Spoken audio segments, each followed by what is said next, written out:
Hi, everyone. Welcome to Let's Talk People Development.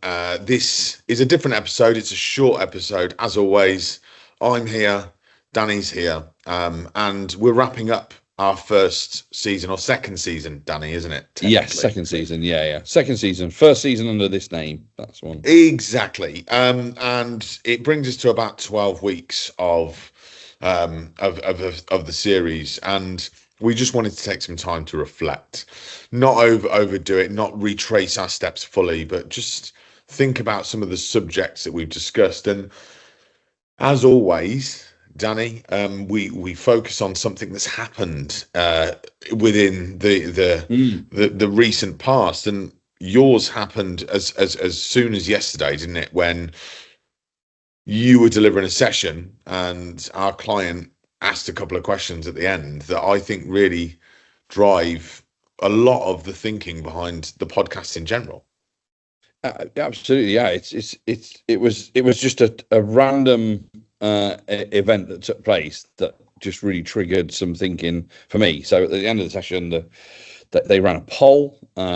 And they asked a sort of a series of questions around, kind of key takeaways. And one of the questions, which was the most popular question of all, which was, I've taken some small things or some things that can make small changes to my day. And just really, what a great question. Not only was it the most popular answer, but it was the question of small changes. Yeah. And so often I think that we're looking for the next big thing. We human beings probably by nature, well, what's the next big thing that I can do or learn? But actually it's not about that. Often learning and development and being our best selves is about just making small changes, marginal changes, 1% changes, whatever it may be. And you stand a better chance of actually implementing them. The big change becomes daunting. Before you know it, you kick the can down the road, and before you know it, it's 6 months later, right? Yes. And that's something that I think is something you and I have learned, not necessarily the hard way, but over time, potentially as facilitators, consultants. You stand in front of a room, Danny, and anybody that does that facilitation or presents, there is an overwhelming feeling of either what can I teach these people, or I've got to make sure that I add value beyond anything that they've seen before. It's just there always as this dull ache. And you remove that pressure even as a facilitator. But now switch it to anybody that's listening. Remove that pressure as a leader, right? You got someone at the start of their career. Okay. Yes, there's going to be significant change and it's going to be quicker. But, take a break a little bit and have a plan in place and think about what does good look like over the next 2 years, but what does look therefore the incremental growth would look like for them, but the same for yourself as a career. Because the other questions are around this has significantly shifted. And some people yesterday, Danny, did say that they had. And I'm sure that, yes, I've been in rooms with you. It significantly shifts the way that people think. But also there's a risk of that significance becoming a weight that you're then carrying. Does that make sense? Yeah. Like you come in today and it's like, I did that yesterday. Am I already meeting the expectations that I set for myself yesterday on that session with Danny? Yeah, because it's like the Everest effect, isn't it? You suddenly have set this lofty aspirational ambition that you have, which is, for some people is really important. And in fact, actually is their motivator and their driver. So I'm not dismissing it anyway, but they set this Everest style challenge, which feels really great when you're pumped and you're energized and you go, that's it, I can take on the world. And then you come in the next day and look at Everest and go, flipping heck, how am I ever going to get there? And then you go, I'll tell you what I'll do. I'll get all my emails out of the way and I'll give it some thought then. And so you do that and you get all your emails out of the way and you go, right, I'll just get this meeting out of the way, then I'll give it some thought. And before you know it, you're 6 months down the line and you go, do you know what, I still haven't given it any thought and I'm still no closer to it. And you know, the practical real world realities for most people, right? It's not for everybody, but for most people. Whereas if it's a tiny tweak and it's like, well, actually, I'm just going to change the way I start my day or change my route to work or change the way I order my diary, I don't know, whatever that tiny change is. And you go, oh, I can do it now. I can give it a go now. And I can see where it leads to. And the same goes for people, I think, you know, especially if you're managing or leading a team, rather than trying to get that team to shift. I've got a lady that I'm doing a bit of coaching with on another program at the moment, and she has enormously lofty ambitions for where she wants her team to be by the end of the year. Well, that was where it started, by the end of the year, and we very quickly established it wasn't the end of this year; it was now going to be the end of next year because the change and shift was quite significant. But what's really interesting is how she's managed to break it into month by month activities, and everyone's quite simple. It's not overly difficult to do. The big challenge seemed like a mountain. The month by month, like, actually, that's all right. I can do that, and that's quite feasible within the busyness of a working day.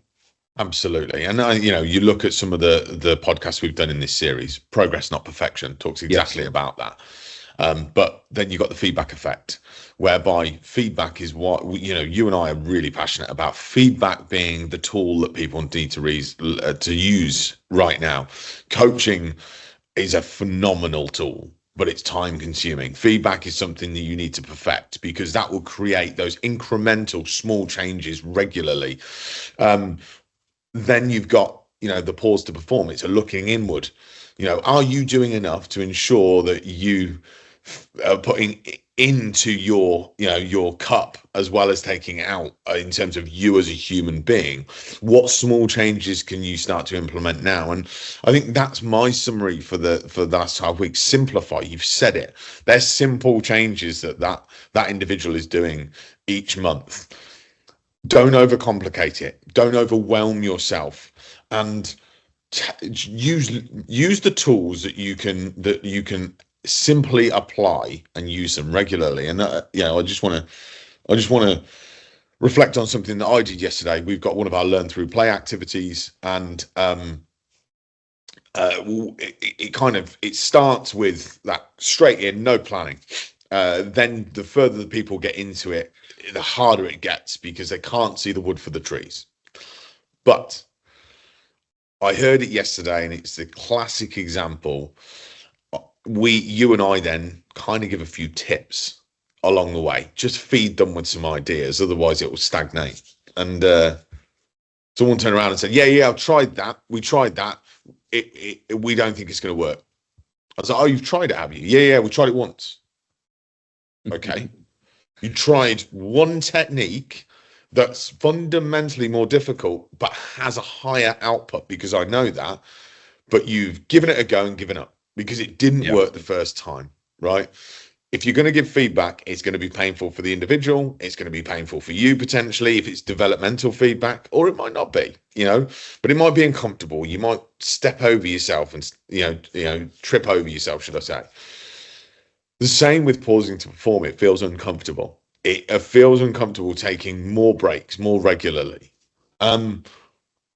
And I think this is the whole piece is not chasing perfection. We're not built in a world that doesn't allude to, you know, social media. Everybody's bleeding perfect on mine. Yeah, well, because they've been photoshopped in most instances. I'm a failed parent based on social media. Simple as that, right? Yeah. There's no two ways about it. That's right. I'm not doing but that's not to anybody else's detriment. It's quite simple. Perfection doesn't exist. But the problem is everything else around us suggests that we need to chase it. So they're the things for me, small incremental steps. Make sure that you make it part of who you want to become. Don't make it about the destination immediately. Enjoy the journey. You've got to have the end in mind, but there's a journey to get there. And these little things make a massive, massive difference. But also it comes down to being patient. I have none of it. I want change now, and I want to see the results of my change. And if I'm not, I've learned the hard way that isn't something. I've got comfortable with being patient, even though I am impatient. I don't even know whether that makes sense, Danny. I'm going to hand it to you for your final reflections. No, it does. It does make sense, and I'm going to kind of try and stitch that through my perspective. If you go back to when we had the great pleasure of meeting Olympic gold medalist Georgie Brayshaw, who was fantastic at explaining her story towards winning gold at the Paris 2025 Olympics, 24 Olympics, sorry. But was the principle of the setbacks. Is certain parts of her progress were much more difficult than others. It was fraught with this stage of the next layer of development and improving and getting better. Some were more tricky than others and were met with lots of no's and rejections and pushbacks and all those things. But in a real world, in our world that we live in, the day-to-day world, that's a bit like some challenges are more difficult than others. But if you're trying to conquer the world in one go, then that can become really overwhelming really quickly. Yeah. Whereas if you break that into those sort of marginal change and step changes, and accept, I love that concept of progress, not perfection. You're moving forward, and if we're making steps in the right direction, that's surely better than standing still for anybody. And so, yeah, long may that continue.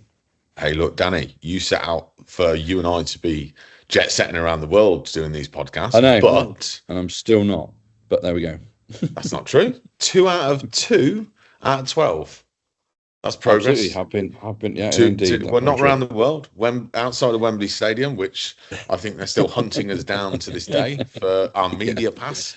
If you're listening to this and you've caught up with us from Wembley Stadium, we will take it down immediately. It's just a simple little podcast that we do. And then obviously we got to do Lisbon. I've really enjoyed it, mate, and I always enjoy these conversations. And in another busy few months, it's allowed us to take some time to catch up, which is our personal aim for this, is for you and I to get some time together outside of the day job. So thank you. Thank all of those that have listened. We'll be back in May, Danny. We said, didn't we? Yes, absolutely. Yeah. Short break, and then we'll come back for season 3. Got some really good guests lined up as well for the next season, which is going to be really interesting. Nice to get other people's views on here and talk through different lenses and how people see the world. So yeah, looking forward to that. And not have to listen to us continuously. That's not a bad thing either. No. Right. Have a great day, mate. Have a great day and few weeks to everyone else that's listening. And we will see you in May for the next season, which will take us into the summer. Thank you all to those that do listen. We do really appreciate it. We do really enjoy doing this. Thanks for all the feedback. And we'll see you on the next season. Take care. Look forward to it. Bye-bye.